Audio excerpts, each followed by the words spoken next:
नमस्कार, आप देख रहे हैं दैनिक सत्य समाचार। मैं हूं राकेश कुमार। इस वक्त मैं मौजूद हूं रानीगंज विधानसभा 47 में। हमारे बीच है अजीत जी, जिन्होंने चुनाव लड़ना चाहते हैं विधानसभा 47 से। हम अजीत जी से बातचीत करते हैं कि विधानसभा 47 से चुनाव क्यों लड़ना चाहते हैं।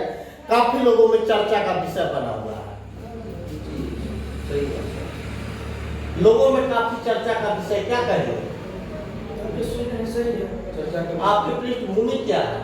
पृष्ठभूमि है, मैं प्राथमिक शिक्षा अपने मिडिल स्कूल बहरा से किया था। उसके बाद रानीगंज में अपना डीएलई हाई स्कूल में पढ़ाई किया। उसके बाद एसएनपी कॉलेज से केडी कॉलेज से ग्रेजुएशन किया। फिर हम मथुरा चले गए, diploma mechanical engineering diploma Mathura से किए।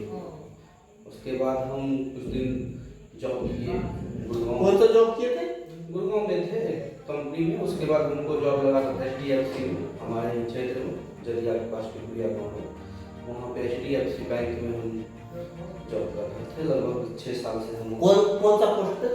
एसओ थे, एसओ से जी एसओ। राजनीतिक में आप कहाँ से आए?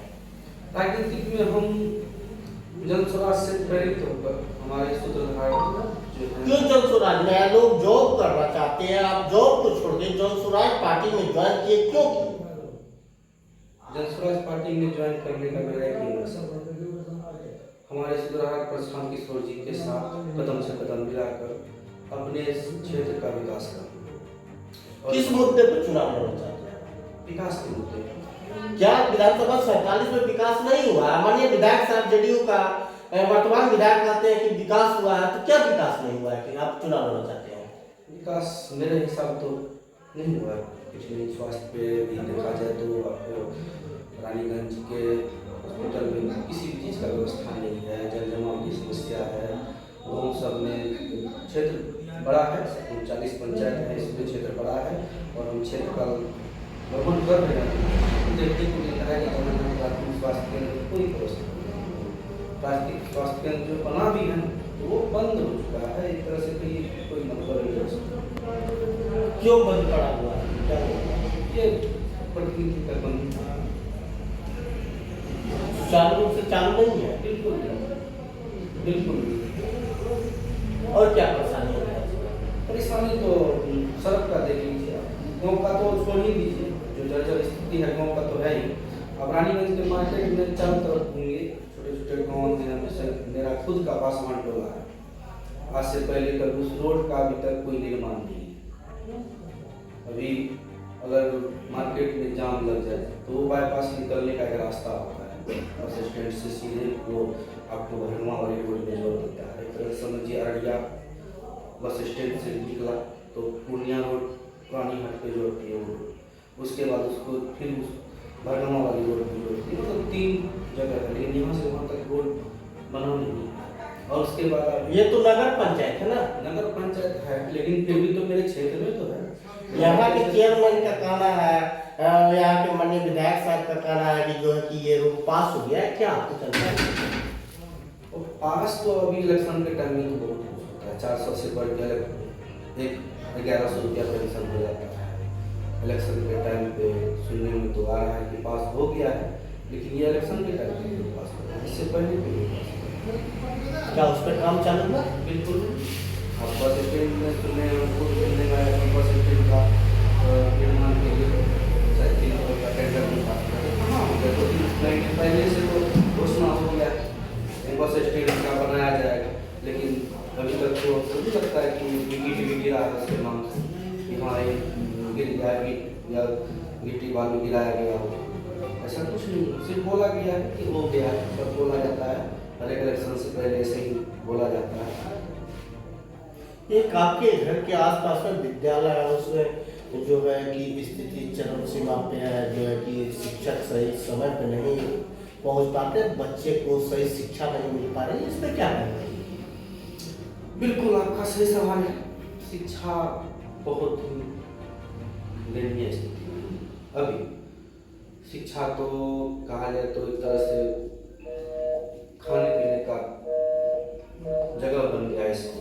खाना खाए, बच्चों को शिक्षा मिले, हर एक चीज होना चाहिए, सिस्टमेटिक ढंग से होना चाहिए। अगर हम शिक्षा देने का प्रयास कर रहे हैं अपने बच्चों को, तो उसका टाइमिंग होना चाहिए। सही टाइमिंग में बच्चे दौड़ते रहते हैं रोड पे, बाहर रहते हैं और एक्सीडेंट बच्चे को हो जाएगा तो उसका जिम्मेवार कौन होगा? ना तो चार दीवारी है। चार दीवारी भी नहीं है, एक्सीडेंट हो जाएगा तो क्या होगा? बच्चे का कोई रिस्क लेने थोड़ी बैठा है। टीचर तो कहेंगे कि हम कहाँ जानते हैं, बच्चा रोड पे गया किससे पूछे, उसका तो कोई ये नहीं है। ये सब प्रॉब्लम है, ये सब तो एक ईमानदार प्रतिनिधि ही कर सकता है। विद्यालय का क्या नाम है? विद्यालय हमारे टोला में है, हरिजन स्कूल जाके देखिए, रोड नखेड़ा है, कुछ ऐसा ऐसा बहुत सारा। स्वास्थ्य का स्थिति क्या है अपना विधानसभा 47 का? स्वास्थ्य का अगर कहा जाए तो गांव का तो हमने बता दिया आपको पहले। अब रानीगंज अपने हॉस्पिटल का जहाँ तक बात है, हॉस्पिटल में तो किसी भी चीज़ का व्यवस्था है नहीं, तुरंत रेफर। आप जैसे में आप किस चीज़ को ना, यहाँ पे सिटी स्कैन का मशीन है, ना ही वेंटिलेटर की सुविधा है। हर चीज़ के लिए एक छोटे से स्ट्रेचिंग, मतलब किसी का सर फट गया, हाथ टूट गया, या किसी भी छोटे की चीज़ के लिए आप हॉस्पिटल आइए। हॉस्पिटल जाने के बाद वही पुर्जा 5 रुपये 10 रुपये जो भी कटता होगा वो कटवाइए, और तुरंत उसको रेफर लिख दिया जाता है कि आप पूर्णिया चले जाइए। और पूर्णिया यहाँ से दूर है, और ऐसा भी कई बार हुआ है कि जाते जाते बहुत अनहोनी हो जाता है। तो ये कैसे जो है कि इस पे रोक लगेगा और यहाँ पे जो है कि संपूर्ण रूप से इलाज होगा? यहाँ पे उनको व्यवस्था दिया जाएगा। अगर यहाँ पे सर्जन चाहिए, फिजिशियन डॉक्टर चाहिए हॉस्पिटल में, और डॉक्टर के साथ साथ आपको उसका जो करने की सामान है, सभी मशीन है, उसमें सामान सभी कुछ लगवाना पड़ेगा। यहाँ पर्याप्त मात्रा में उपलब्ध नहीं है। बिल्कुल है ही नहीं, पर्याप्त मात्रा की तो बात ही नहीं है ही नहीं। बिजली की क्या समस्या है? बिजली की समस्या ज़्यादा प्रॉब्लम नहीं है, फिर भी 4-5 घंटे तो कट ही रहा है, 3-4 घंटे। क्या वजह है कटने का? कटने का वजह है कि कभी अगर बारिश हो गया तो 2 घंटा गया जाए, 4 घंटा गया, दिन भर गया, ऐसा होता है। क्यों? इसमें भी कहा जाए तो कहीं ना कहीं हम लोगों के प्रतिनिधि का है, उस पर सही ढंग से काम नहीं हो पा रहा है, या अगर काम हो भी रहा है तो टाइमिंग सही नहीं है, टाइमिंग लेट कर दिया जाता है।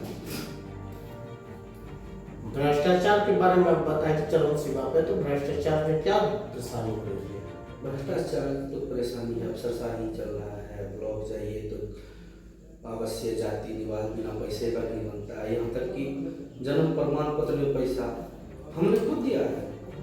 मेरा 2 बेटा है, हम खुद जन्म प्रमाण पत्र बनवाने में पैसा देते। जब विधायक कैंडिडेट से आरटीपीएस में जो है कि रिश्वत लिया जाता है, तो जो है गरीब मजदूर परिवार से शोषण किया जाता है, इस पे कैसे आप लोग लगाम लगाएंगे? लगाना पड़ेगा। लगाम लगाने का देखिए सबसे बड़ी बात है, अगर किसी चीज को सही इंसान को, सही लोगों को अगर पावर सत्ता दिया जाए तो सब व्यवस्था सुदृढ़ हो जाए। सही हाथ में सत्ता ही नहीं है। और हमारे सूत्रधार जनसराज के प्रशांत किशोर जी के ईमानदारी का जो है अभी सब तरफ छाया हुआ है, और हम उनके ईमानदारी के फैन हो गए हैं, और इसीलिए हमने अपना जॉब को त्याग करके इस पार्टी से जुड़ने का काम किया है। हम आगे पूरी ईमानदारी से पूरे क्षेत्र का विकास करने में सक्षम हैं। प्लान को आप कैसे रोकेंगे? जनसुराज का सूत्रधार जो है कहना है कि जो है कि हम प्लान को रोकेंगे, तो किस टाइप से आप लोग रोकेंगे? प्लान का रोकने का भी रोड मैप तैयार है, कंस्ट्रक्शन पे काम बढ़ाया जाएगा। अभी जानते हैं हमारे बिहार के कुशल कारीगर बाहर में, दिल्ली हो गया, मुंबई हो गया, गुजरात हो गया, इन सब जगहों में उनके बिना कोई काम ही नहीं हो रहा है। वही कुशल कारीगर अगर यहाँ आ जाए तो वो कंस्ट्रक्शन का काम संभाल सकते हैं। अगर घर में जैसे लोन होता है, जैसे बैंक को प्राइवेट बैंक के द्वारा दिया जाता है, अगर सरकार खुद, हमारे सरकार ने वादा किया है 4% पे ब्याज दर, और जानते हैं फाइनेंस कंपनी हमने बैंक को भी अच्छी तरह से देखा है 25%, 30%, 32% तक लेटेस्ट 32% तक ब्याज वसूला जा रहा है गरीब महिलाओं से। स्वच्छ भारत मिशन के द्वारा जो है कि स्वच्छता अभियान चलाया जाता है माननीय प्रधानमंत्री के द्वारा स्वच्छ भारत मिशन, लेकिन आपके नगर पंचायत में एक भी डस्टबिन नहीं लगा हुआ है, इस पे क्या करेंगे? डस्टबिन तो कभी कभी लगाया गया था, लेकिन वो सब खराब। डस्टबिन तो देखे थे लगा था, लेकिन अभी ये भी नजर नहीं आ रहा है। हो सकता है चोरी हो गया होगा, निगरानी नहीं किया गया। शौचालय बंद पड़ा हुआ है, सार्वजनिक शौचालय, इस पे क्या करेंगे आप? बिल्कुल ठप है, कुछ है ही नहीं। शौचालय वो है तो खंडहर हो गया है। एक बनाया गया था मार्केट में, एक ही बनाया गया था, ये हॉस्पिटल के आसपास में है, लेकिन वो तो कब का ठप हो गया। उसमें कभी मतलब बनाने का कोई फायदा ही नहीं हो सकता। हॉस्पिटल में है, और लालजी हाई स्कूल में है, बस स्टैंड में है, ब्लॉक में है, लेकिन कितने शौचालय अब चालू है? बिल्कुल नहीं, कोई नहीं, एक भी नहीं। एक बस स्टैंड में चालू है। चालू होगा बस स्टैंड में, तो वो भी हमको नहीं लगता कि सफाई ठेकेदारों के द्वारा उसमें भी हमको लगता है कि वो कुछ 10-5 तो लेता नहीं होगा, अगर साफ चल रहा है।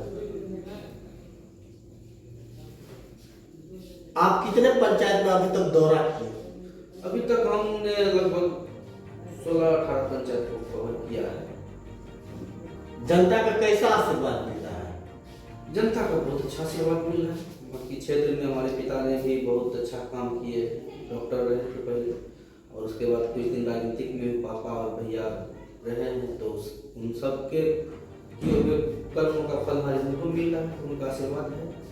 जनता से कैसे आप संपर्क कर रहे हैं? जनता से हम डोर टू डोर संपर्क कर रहे हैं, या कहीं गए तो कोई काम कर रहा है खेतों में भी, तो खेतों में भी जाके मिलते हैं। अगर जनता आप पे विश्वास जताती है, आपकी पार्टी की तरफ जो मतदान करती है, आपकी बस्ता छाप पे, अगर आपको चुनाव चिन्ह मिलता है, अगर आपको टिकट मिलेगा, चुनाव चिन्ह मिलता है, आप जो है कि जीत के विधानसभा में जाएंगे, तो फर्स्ट प्राथमिकता आपका क्या होगा? फर्स्ट प्राथमिकता होगा रानीगंज से करप्शन को खत्म करना, हमारे क्षेत्र में करप्शन मुक्त करना। कैसे करप्शन को मुक्त करेंगे आप? करप्शन कब होना तय है, अगर सही हाथ में सत्ता हो, सही से हो, तो सब जायज है, सब ऐसे। उसके लिए पावर चाहिए ना, सबसे पहले पावर तो चाहिए, और हमारे प्रशांत किशोर जी का आशीर्वाद है मेरे ऊपर, उनका आशीर्वाद बना रहेगा तो हम सब अच्छे से करेंगे। उनसे मिल करके जी बिल्कुल करेंगे। जी बिल्कुल। हमारे अब नेता हमारे हैं, हमारे अर्जुन तुल्य है, तो उनसे बाहर थोड़ी ना है। दैनिक समाचार में जुड़ने के लिए धन्यवाद। जी आपका भी धन्यवाद। हमारे सभी क्षेत्र के जितनी भी जनता है, हो सकता है कि आपसे नहीं मिल पाए हैं अभी तक, हो सकता है कि हमारा क्षेत्र बहुत बड़ा है, अगर हम नहीं मिल पाए हैं तो आप सबों से आग्रह है कि मैं अजीत कुमार आप लोगों के पास आ रहा हूँ, और आप सब हमको समर्थन दीजिए, और हम आगे आपके क्षेत्र को, अपने क्षेत्र को विकास के राह में चलेंगे। सभी का धन्यवाद।